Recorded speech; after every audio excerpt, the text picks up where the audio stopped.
अस्सलाम वालेकुम क्लास। हम लोग पहले 12 चैप्टर तक हम लोग पहले पढ़ चुके हैं, तो आज हम 13 चैप्टर स्टार्ट करने वाले हैं जो कि कार्बोक्सिलिक एसिड का है। तो सबसे पहले इसका इंट्रोडक्शन देखते हैं हम लोग। तो इसमें कार्बोक्सिल ग्रुप जो है वो प्रेजेंट होता है, और कार्बोक्सिल ग्रुप जो है वो C++O और OH है। ये कार्बोक्सिलिक ग्रुप है।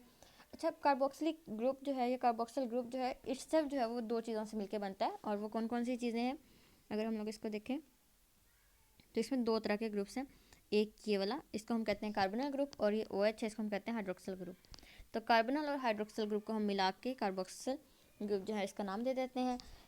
अगर तो ये किसी ये एलिफेटिक भी हो सकते हैं, ये एरोमेटिक भी हो सकते हैं। अगर तो आर ग्रुप लगा हुआ है किसी के साथ, जैसे ये आर ग्रुप है तो ये एलिफेटिक होगा। अगर ये AR ग्रुप है जो कि एराइल ग्रुप है तो ये एरोमेटिक होगा। अब अल्काइल ग्रुप क्या है, एराइल ग्रुप क्या है, ये आप पीछे सारे पढ़ चुके हो।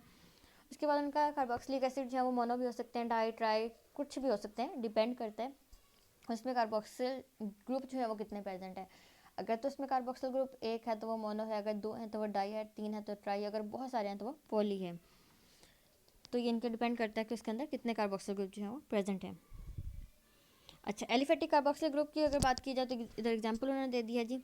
ये है, ये तो आपका है जी कार्बोक्सिल ग्रुप है। ये साथ में हाइड्रोजन है, एक चीज़ आर ग्रुप लगा है ना, आर की जगह H लगा दिया तो ये बन गया आपके पास फॉर्मिक एसिड। जनरल फार्मूला आप पीछे देख चुके हो, ये था ये रहा। जो आर था ये वाला, इसमें जो आर था इसकी जगह हम H लगा रहे हैं तो फॉर्मिक एसिड बन रहा है। अगर उन्होंने CH3 लगा दिया तो वो एथेनोइक एसिड बन गया।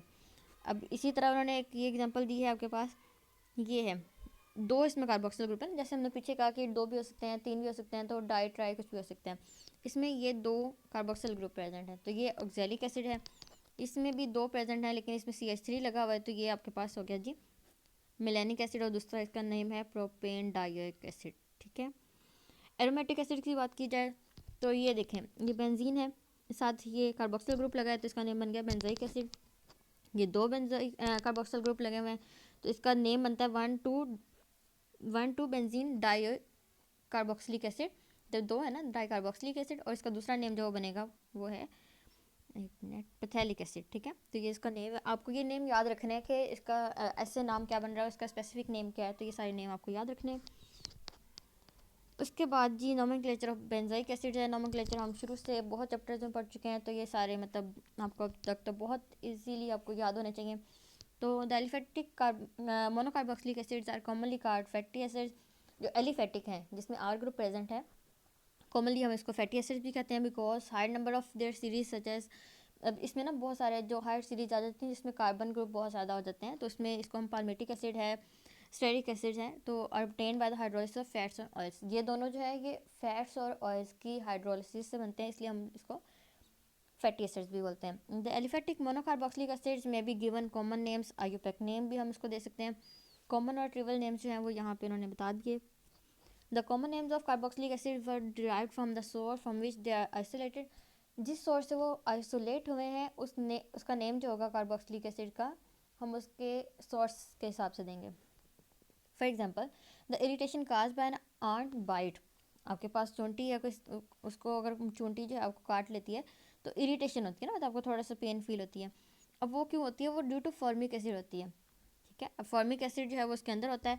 ये कहाँ से फॉर्मिक एसिड नाम कैसे आया, तो लैटिन में जो आंट है, मतलब उसको लैटिन में फॉर्मिका बोला जाता था, इसलिए उसके अंदर जो उसने बाइट की और पेन हुई तो इस वजह से उसको फॉर्मिक एसिड कह दिया गया। It was first isolated by the distillation of red arts. तो रेड आर्ट्स की डिस्टिलेशन करवाई गई थी, तो उससे ये जो है वो आइसोलेट हुआ था। सिमिलरली अगर अगर एक और की बात की जाए तो एसिटिक एसिड है वो आइसोलेट हुआ था विनेगर से, तो विनेगर से आइसोलेट हुआ। और ब्यूटेरिक एसिड जो है वो named after the butyrum means butter. Butyrum था जिस बटर के नेम से, मतलब उसको बटर को हम लोग ब्यूटेरियम कहते थे, इस वजह से उसको ब्यूटेरिक एसिड कह दिया गया। तो इस तरह से कॉमन नेम जो है वो कुछ रख दिए गए। आयुपैक नेम देखा जाए तो, अच्छा वैसे ये अब आपको रीड करवाने की ज़रूरत तो नहीं पड़नी चाहिए, लेकिन फिर भी करवाती हूँ क्योंकि आप बहुत सारे इधर पीछे आयुपैक नेम्स पढ़ चुके हो, उनके रूल्स पढ़ चुके हो, तो ये अब तक आपको फिंगर टिप्स पे होना चाहिए कि किसी भी चीज़ का आयुपैक नेम कैसे देते हैं। The IUPAC names of saturated monocarboxylic acids are alkanoic acids.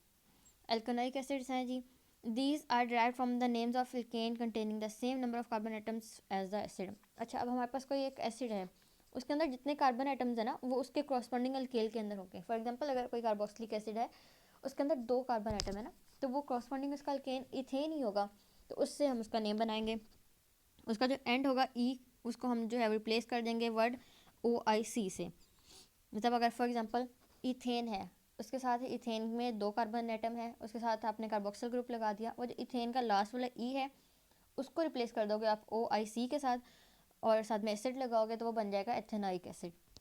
The position of substituent जो है वो इंडिकेट करता है जी अरेबिक नंबर से with carboxylic group given number shown, मतलब जैसे कि आपके पास एक कार्बोक्सिलिक एसिड दे दिया है, तो यहाँ पे कार्बन नंबर 1 जो है वो ये होगा। The common IUPAC names of the some common monocarboxylic acids are given in the table. कुछ कार्बोक्सिलिक एसिड्स के नेम उन्होंने टेबल में दे दिए हैं, कॉमन नेम भी और उनके IUPAC नेम भी। सबसे पहला है, इसमें एक कार्बन है, फॉर्मिक एसिड है और ये मीथेन से बना है, तो मीथेन का लास्ट वाला जो मीथेन में लास्ट पे ANE होता है ना, तो लास्ट वाला ई जो है उसको हमने मिटा के या ख़त्म करके OIC लगा दिया, साथ में एसिड लगा दिया। दूसरी बात की जाए ये है, इसमें 2 कार्बन आइटम है, जाहिर सी बात है कोई इथेन से बना है तो एथेनोइक एसिड हो गया इसका IUPAC नेम, और जो कॉमन नेम है वो एसिटिक एसिड है। उसके बाद प्रोपेनोइक एसिड है, ब्यूटेरिक और आइसोब्यूटेरिक एसिड। अब ब्यूटेरिक और आइसोब्यूटेरिक एसिड में क्या फ़र्क है कि ये जो है स्ट्रेट चेन में है और आइसोमीन ये ब्रांच फॉर्म में है, और कुछ इसमें डिफरेंस नहीं है। अच्छा जी, नेक्स्ट आपके पास ये प्रिपरेशन के मेथड्स आ गए, जनरल मेथड्स ऑफ प्रिपरेशन। तो a number of methods for the preparation of carboxylic acids have already been discussed in the previous chapters. यहाँ पे बहुत सारे पीछे चैप्टर्स में हम कार्बोक्सिलिक एसिड बना चुके हैं, हमें मतलब अभी तो हम उसका टॉपिक पढ़ रहे हैं, पीछे बहुत सारे ऐसे रिएक्शन हम देख चुके हैं जिसमें कार्बोक्सिलिक एसिड जो प्रोडक्ट के तौर पे बनते हैं, तो हम वही देख रहे हैं फ्रॉम प्राइमरी अल्कोहल और aldehyde. Primary alcohol and aldehydes are readily oxidised to corresponding carboxylic acid by oxidising agent. उसमें हम ऑक्सीडाइजिंग एजेंट यूज़ करेंगे, कौन सा हो सकता है, पोटेशियम डाइक्रोमेट हो सकता है इन एन एसिडिक मीडियम। किसी भी एसिडिक मीडियम में अगर हम पोटेशियम डाइक्रोमेट आयन यूज़ करते हैं तो ऑक्सीडेशन होगी और क्या बन जाएगा आपके पास कार्बोक्सिलिक एसिड। तो ये है जी आपके पास प्राइमरी अल्कोहल, ये जनरल एग्जांपल लिए इसलिए उन्होंने R लिखा है। ये आपके पास ऑक्सीडाइजिंग एजेंट आ गया, ऑक्सीडाइजिंग एजेंट मतलब यूज़ होने के बाद ये जो आपके पास अल्कोहल है ये चेंज हो जाएगा एल्डिहाइड के अंदर। एल्डिहाइड की फर्दर हम लोग जो है वो ऑक्सीडेशन करवाएंगे तो वो चेंज हो जाएगा कार्बोक्सिलिक एसिड के अंदर। ये जनरल था, यहाँ पे एथेनॉल ले लिया आपने, इसमें ऑक्सीडेशन करवाई है, यस ऑक्सीडाइजिंग एजेंट है, तो सबसे पहले बनेगा आपके पास एथेनॉल। एथेनॉल होता है, इसका दूसरा नेम है एस्टल्डिहाइड, पीछे आप पढ़ चुके हो। एस्टल्डिहाइड की फर्दर ऑक्सीडेशन करवाई तो एथेनोइक एसिड, तो इस सेक्शन में कुछ भी मुश्किल नहीं है।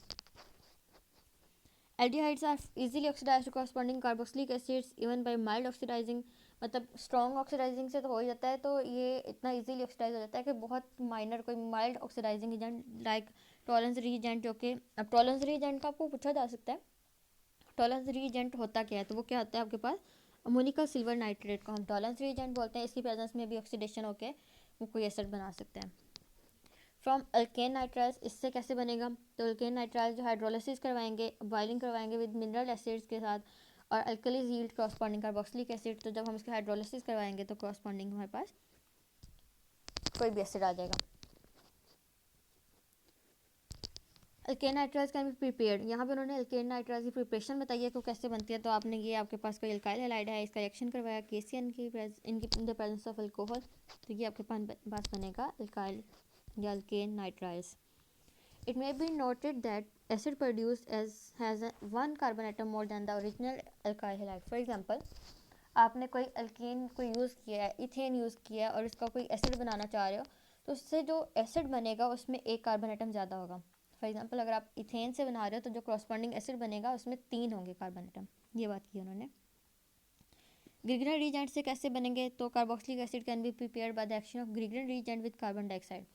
ये रिएक्शन आपने 10th चैप्टर के रिएक्शन जो ग्रिगनर रीजेंट के रिएक्शन थे उसमें CO2 के साथ जो रिएक्शन था ग्रिगनर रीजेंट का, उधर से देख सकते हो आप कि जब CO2 के साथ रिएक्शन करवाया था तो कॉरस्पॉन्डिंग हमारे पास कोई कार्बोक्सिलिक एसिड आया था।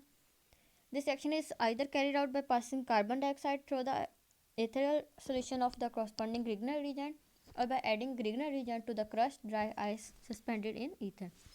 ईथर का सोल्यूशन भी ले सकते हो या ड्राई आइस भी देख सकते हो जो कि ईथर में सस्पेंड की गई है। The addition product on the reaction which with mineral acid produces carboxylic acid, तो ये रिएक्शन का जो रिजल्टेंट चीज़ बनेगी वो आपके पास कार्बोक्सिलिक एसिड आएगी। अच्छा, ये रिएक्शन जो है आप उधर से 10th चैप्टर में जाके उसका खुद से आप देख लेना इसको।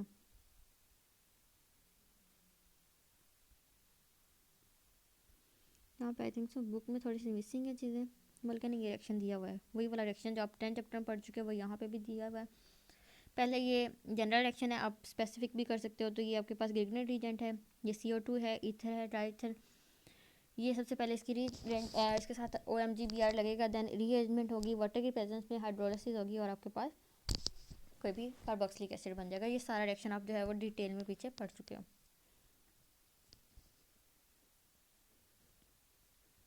नेक्स्ट रिएक्शन है जी आपके पास by the hydrolysis of esters. Ester के प्रेजेंस में या हाइड्रोलिसिस ऑफ एस्टर से किस तरह से बनेगा। तो आपके पास ये एस्टर है, NaOH यूज़ किया आपने, तो ये चीज़ जो है ONA ये आपके साथ जो है इसके साथ लग चुका है। एक मिनट।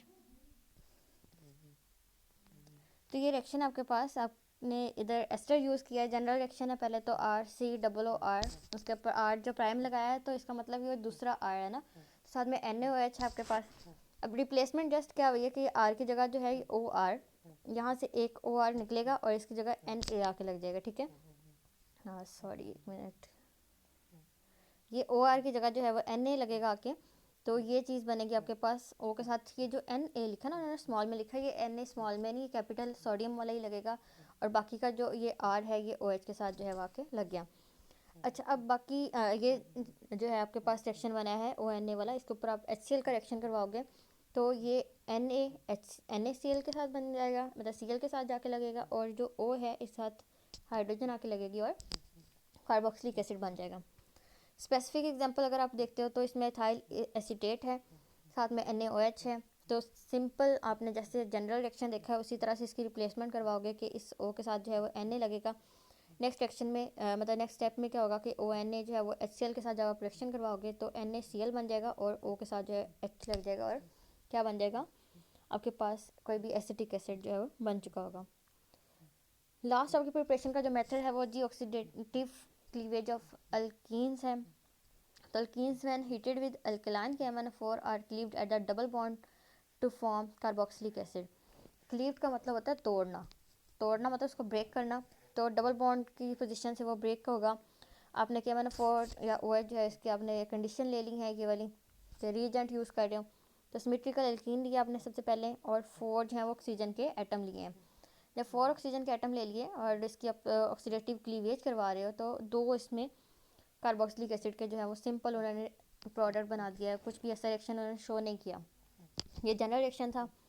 स्पेसिफिक रिएक्शन में अगर आप लोग देखते हो तो स्पेसिफिक रिएक्शन में जैसे वो R की जगह यहाँ पे CH3 यूज़ कर लिया तो ये बन गया 2-ब्यूटीन बन गया, और साथ में ऑक्सीजन यूज़ कर दी है आपने, तो ये आपके पास सेम वही प्रोडक्ट्स हैं और एथेनोइक एसिड जो है वो प्रोडक्ट बन गया। तो सिंपल सी रिएक्शन है, कोई ऐसा मैकेनिज्म नहीं है, इनमें कुछ भी नहीं है। प्रिपरेशन के रिएक्शन आपको एज इट इज़ ही याद करने हैं, बार बार प्रैक्टिस करो, लिखो और हो जाएगा। बाकी इसका नोमेनक्लेचर भी बहुत इजी था, सिर्फ आज का जो काम ज़्यादा करने वाला है वो आपका प्रिपरेशन मेथड्स है। ये 5 प्रिपरेशन या 4 हैं, सॉरी 5 हैं, को अच्छे से करो। ये नहीं कि आपको एक एक करके आना चाहिए। अगर आपको वो कहते हैं प्रिपरेशन ऑफ कार्बोक्सिलिक एसिड लिखो तो आप 5 के 5 रिएक्शन जो है वो वहाँ पे 5 के 5 मेथड वहाँ पे लिख सकोगे। आज इतना प्रिपेयर करो। अल्लाह हाफिज़।